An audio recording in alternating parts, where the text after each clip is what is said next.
MBTI 시간입니다. 많이 기다리셨죠? 예, 우리 입시 MBTI를 통해서 자신의 입시 MBTI를 막 궁금해하는 학생들이 너무 많은 것 같아요. 저도 사실은 그 게시판 보고서 기분이 많이 좋아졌고, 어떻게 하면 우리 학생들에게 도움을 줄 수 있을까, 이런 고민에 푹 빠졌습니다. 나랑 비슷한 친구들의 사연을 보시고 자신의 것을 한번 비교해 보시면 좋을 것 같아요. 그럼 먼저 사연 한번 읽어보도록 하겠습니다. 안녕하세요. 저는 서울 강북의 일반고 재학 중인 여고생입니다. 예, 학종 준비 중인 고3 학생이고요. 내신은 1점대 후반에서 2점대 초반 정도입니다. 내신이 좋네요. 1학년 때부터 아예 진로를 영어교사로 정해놔서요. 1학년 때부터 지금까지 생기부에 영어 교육에 관련된 내용들, 영어 말하기 대회 수상, 영어 단어 경시 대회 수상, 영미문학 도서 등등등 많은 부분을 넣어왔답니다. 그런데 진로를 이렇게 정해놨지만 제가 이 내신을 가지고 인서울 네임드, 멋진 표현 썼네요. 아무래도 영어 선생님 할 거니까 그런 것 같은데요. 그렇죠. 서울에 있는 조금 유명한 대학들, 이런 대학들을 넣을 수 있을지 불안하고요. 유유했습니다. 글쎄요. 내신 1등급인데.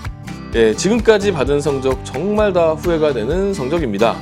이렇게 내신도 불안한데 잠깐 이거 보고서 우리 3등급 4등급 학생들 어떡하라고 이렇게 사연을 보내셨죠? 이거 너무 걱정 안 하셔도 되는데. 네, 내신 성적도 불안한데 정시 최저까지 맞춰야 하니 이것저것 할 것이 많아서 제대로 손에 잡히지가 않아요. 네, 제가 손에 잡히도록 해드리겠습니다. 이제 4월 말이면 3학년 첫 내신 시험을 보는데 남은 기간 동안에 내신에만 올인하는 것이 좋을까요? 이건 독서에 관한 질문인데요. 책을 1, 2학년 기간 동안 1년에 15권 정도 올렸습니다. 그런데 면접 볼 때 그 책의 내용들을 전부 완벽하게 이해하고 기억하고 있어야 할까요? 아직 면접까지는 시간이 많이 남아있긴 하지만 그래도 중간 기말 보고 여름방학 지나면 체감상 시간이 빨리 지날 것 같아요. 월간 입시 파이팅 하면서 금 마무리 해주셨네요. 우선 우리 학생의 입시 MBTI는 G 종합전형이죠. K 교과전형, S 수능, N 논술입니다. 그래서 GKSN입니다. 학생의 전체적이고 구체적인 생활기록부를 제가 보지 못했기 때문에 딱 단정 짓기는 좀 쉽지는 않아요. 하지만 사연을 쭉 읽어보니까 학생의 사연만 봐도 많은 부분들을 파악할 수는 있었거든요. 일단 생활기록부의 진로의 방향성 이런 것들을 참 잘 챙기신 것이 아닌가 이렇게 느낌이 들었습니다. 성적에 대한 고민이 많은 것 같아요. 일단 근데 사실은 성적은 크게 고민할 필요는 없을 것 같습니다. 일단 학업 역량이나 전공 적합성을 평가받는 데 있어서는 크게 부족한 성적은 아닙니다. 제가 경험적으로 또 이제 결과적으로 볼 때 실제 이 성적대에서 서울대학교 영문과나 영어교육과, 그리고 연세대 영문과, 고려대 영어교육과나 영문과, 성균관대 영문과, 이런 이제 상위권 대학에 합격한 학생들 제법 많이 봐왔고 또 그 범위 안에 있기 때문에 저는 그렇게 크게 걱정할 부분은 없을 것 같아요. 다만 오히려 이제 우리 학생이 고민해야 될 것은 그동안에 고등학교를 다니면서 영어 선생님이 된다는 그 관점에서 어떻게 수업을 참여했는가, 나는 어떻게 반응했고 또 나중에 내가 선생님이 됐을 때 어떻게 할 수 있을까, 이런 것들을 고민했던 흔적들이 나와준다면, 그리고 그런 흔적들이 자기소개서와 남은 기간의 생활기록부에 남아준다면은 글쎄요, 저는 내신 성적 이거 아무것도 아닐 것 같습니다. 그리고 이제 독서에 대한 부분들 걱정이 많은데요. 이런 부분들을 너무 고민하실 필요는 없을 것 같습니다. 독서를 통해서 질문할 수 있는 사항들이 몇 가지가 있어요. 사실은 없는 건 아니에요. 우선 첫 번째로 고3에 막 바쁜 시간에 어떻게 저 시간을 쪼개서 저렇게 어려운 책을 읽었을까, 이런 의문이 들 때 한 번쯤 이제 질문을 던져보는 거죠. 확인차. 그 다음에 이제 또 하나는 독서를 통해 학생의 어떤 성장이라든가 이런 발전이라든가 이런 부분들이 조금 느껴졌을 때 한번 확인해 보고 싶은 마음이 있는 거죠. 이런 책이 어떻게 도움됐습니까? 이렇게 질문할 수가 있다는 얘기죠. 독서라고 하는 것은 그냥 우리가 살면서 우리의 이제 삶에 스며들면서 우리의 지혜와 사고의 폭을 넓혀주는 것이지, 독서 자체가 한 권 읽었다고 머리에 콱 그 정보가 박히는 것은 아니기 때문에 우리 학생 기억 안 난다고 너무 걱정하실 필요는 없을 것 같아요. 그 다음에 이제 고민하셔야 될 부분이 바로 3학년 1학기 내신 성적입니다. 3학년 1학기 내신 성적이 좋게 되면 특히 올해 같은 경우 상위권 대학에서 서강대나 성균관대 같은 경희대 이런 대학에서 교과 전형을 늘려놨거든요. 없었던데 막 생기기도 하고 그랬어요. 내신 성적이 좋으면 상위권 대학에서 더 선택의 폭이 넓어질 수도 있습니다. 그러니까 3학년 1학기 내신 끝까지 준비하시고요. 그리고 이제 내신 준비가 어느 정도 완성됐으면 당연히 수능 준비 잘 하셔야 되겠죠. 수능 최저, 내가 원하는 대학의 수능 최저 학력 기준을 넘기겠다 하는 정도로 생각하는 것도 좋아요. 특히 이제 수능 최저를 맞추는 데 있어서는 영어 과목이 굉장히 중요한 역할을 하게 되거든요.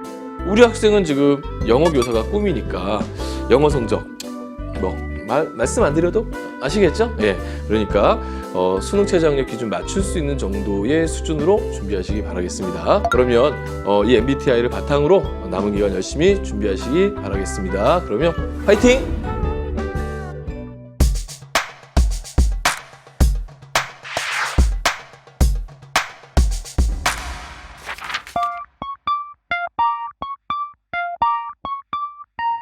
이런 생각을 가진 친구들 많죠? 바람직한 생각일까요? 여러분들에게 몇 가지 물어볼게요. 영상을 다운로드 받았습니다. 다 받은 뒤에 플레이를 하려고 하는데 이런 화면 접한 경험 있으시겠죠? 또 다른 상황 한번 보겠습니다. 지금 이 그림을 보시고 연상되는 속담 하나 한번 맞춰보세요. 구슬이 서말이라도 깨어야 보배라는 속담이죠. 이 속담 무슨 뜻이죠? 아무리 많은 보석이나 구슬이 있다 하더라도 이것을 연결하여 귀걸이나 목걸이를 만들어야 비로소 값어치가 있는 보배가 된다는 말입니다. 신데렐라, 백설공주, 홍길동전, 효녀심청 이런 책들 읽어보셨죠? 이런 책들의 공통된 주제가 뭘까요? 바로 권선징악입니다. 그런데 우리는 저 책들의 주제가 권선징악임을 어떻게 알았을까요? 책을 읽고 권선징악을 파악하는 것은 우리의 경험과 지혜의 영역입니다. 학교 수업을 통해서, 교과서를 통해서, 참고서를 통해서 얻은 지식과 이러한 정보들은 각자가 가지고 있는 지혜를 만나서 보다 더 어려운 문제를 해결하고 우리의 삶을 업그레이드 시킨답니다. 그럼 지혜를 우리는 어떻게 얻고 성장시켜 나갈 수 있을까요? 그것은 파악하고 경험하고 경쟁하면서 얻을 수 있는 겁니다. 학생부 종합전형이 없었던 제가 공부하던 시대에도요, 독서, 봉사, 각종 대회는 존재했습니다. 그러니까 독서와 봉사와 대회 참가가 학생부 종합전형을 위한 도구가 아니라는 거죠. 지혜를 길러서 더 많은 지식과 정보를 받아들이고 활용하고 응용하는 능력을 키우는 바로 입시 그 이상의 가치를 두고 있는 겁니다. 독서는 문해력과 함께 간접 경험을 늘릴 수 있고요. 봉사는 경험과 함께 타인을 돌아보고 이 세상을 보다 깊이 이해할 수 있게 하는 거고요. 대회는 선의의 경쟁을 통해 보다 준비하고 계획하는 능력을 키울 수가 있습니다. 5월은 푸르구나, 우리들은 자란다. 푸른 5월, 만물이 자라나고 성장하는 계절입니다. 우리 초등학생들은 몸과 마음이 자라는데요. 우리 고등학생은 지혜가 자라야 하겠습니다.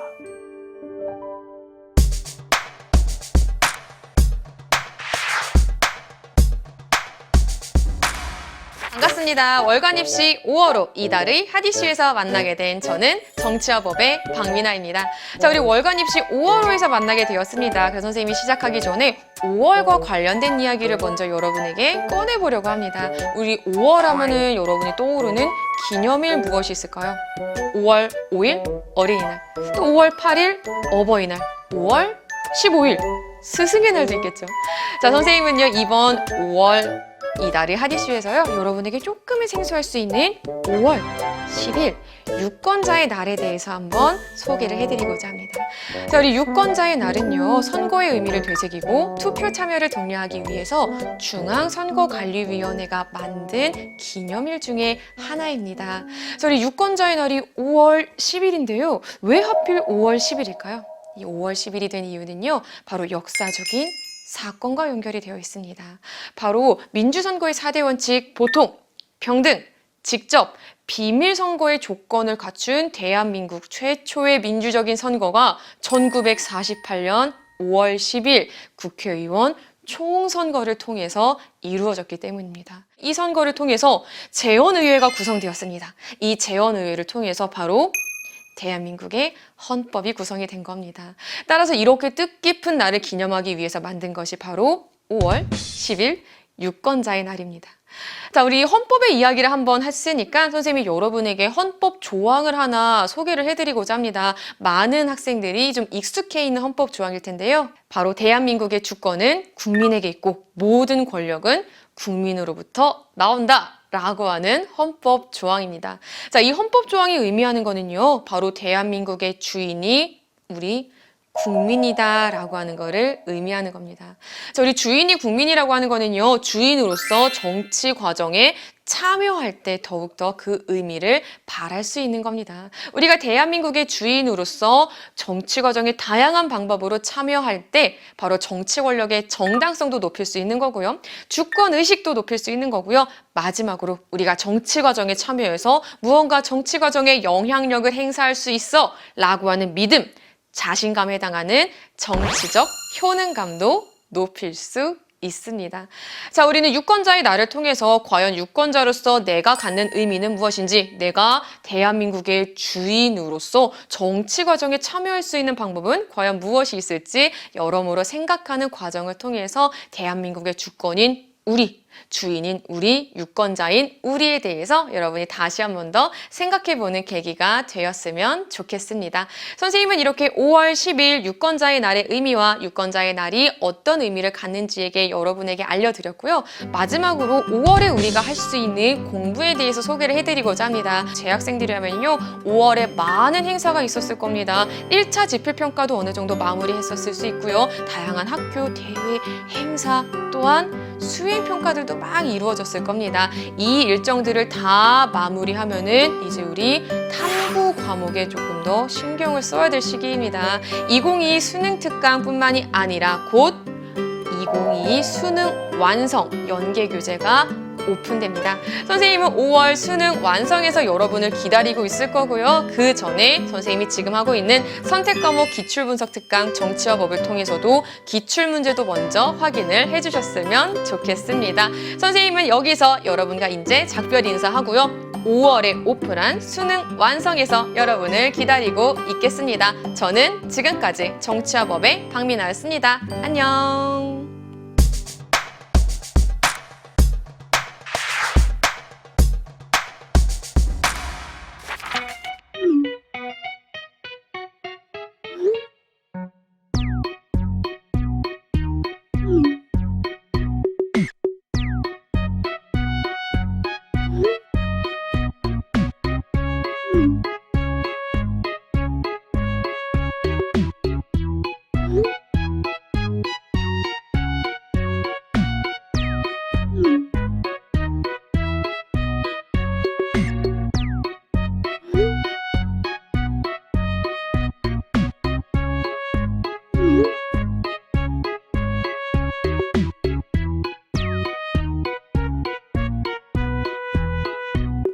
개인의 고민에서 시작해서 세계의 평화까지 고민하는 우리 고3 학생들의 모습 우스꽝스러우신가요? 아니면 내 모습인데 들켰어 하고 당황스러우신가요? 이런 현상들이 왜 일어날까요?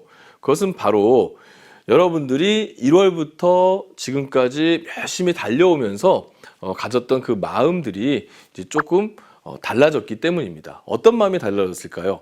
1월 달에 또는 이제 3월 달에 새학년, 새학기가 시작이 되면 먼저 긍정적인 마음을 갖습니다. 내가 그동안은 공부 많이 안 했어. 인정. 하지만 올해 내가 열심히 한다면 뭔가 좋은 성과가 있을 거야 라고 하는 그런 긍정적인 마음을 가질 텐데요.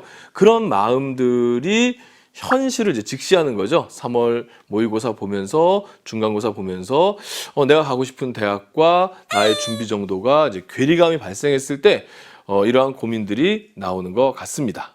여기 지금 웃픈, 좀 안타까운 이런 그래프가 하나 있습니다. 이 그래프는요, 서울시 교육청에서 5만 명의 수험생들의 1년 동안의 모의고사 성적을 쭉 이렇게 추적해 봤어요. 3월, 6월, 9월 그리고 수능까지 추적을 해 봤더니 3월 달에 모의고사 성적을 유지하는 학생보다는 떨어지는 학생들이 더 많았습니다. 6월 달부터 그 하락세가 분명히 보이기 시작을 하죠. 그렇다면 이런 성적 하락의 원인은 어디에 있을까요? 흔히 얘기할 수 있는 것은 뭐냐면 고득점 재수생들이 들어온다. 고득점 N수생들이 들어오기 때문에 고3 학생들은 성적이 떨어진다. 이렇게 얘기할 수 있죠. 뭐 그거 틀린 것은 아니지만 사실은 제가 볼 때는 더 근본적인 원인은요. 바로 여러분들이 갖고 있는 그 마인드, 긍정적인 마인드가 앞서 얘기했듯이 좀 무너져서 그래요. 아, 내가 과연 할 수 있을까라는 이제 스스로에 대한 이제 좀 고민들이 시작이 되는 거죠. 이게 이제 자신을 좀 누르게 되고 이러다 보면은 성적에 영향을 끼쳐서 성적의 하락세로 이어지게 되는 겁니다. 이러한 상황을 타개할 만한 좋은 방법은 없을까요? 긍정적인 마인드를 유지하셔야 됩니다. 늘 똑같은 마음으로 4월부터 열심히 하면 돼, 5월부터 열심히 하면 돼, 계속 열심히 하면 돼. 긍정적인 마인드는 유지하셔야 되겠고요. 두 번째로는요, 요거는 이제 팁인데요. 5월부터는요, 각 대학교에서 수많은 입시 정보들을 학생들에게 공개를 합니다. 대학 홈페이지에 들어가시면은 모집 요강도 이제 확정안이 나오게 되고요. 그리고 전년도에 봤던 뭐 논술 시험이라든가 면접에 나온 내용이라든가 이런 것들을 다 오픈하면서 동시에 올해 논술을 경향을 예측할 수 있는 모의 논술 또는 모의 면접, 모의 학종 이런 것처럼 학생들의 미래를 좀 예상해 볼 수 있는 이런 테스트들, 이런 정보들이 많이 제공이 되고 있습니다. 이런 정보에 좀 적극적으로 참여해 보시는 것이 두 번째로 필요할 것 같고요. 세 번째로는요, 이거 오해하시면 안 되는데요. 세 번째는 바로 주변의 이야기에 너무 휩쓸리시면 안 된다는 겁니다. 이제 뉴스의 경우에는 가끔씩 정보 전달보다는 또 현 상황들에 대해서 좀 비판을 한다거나 좀 부정적인 인식을 보여주는 그런 뉴스들이 많이 있습니다.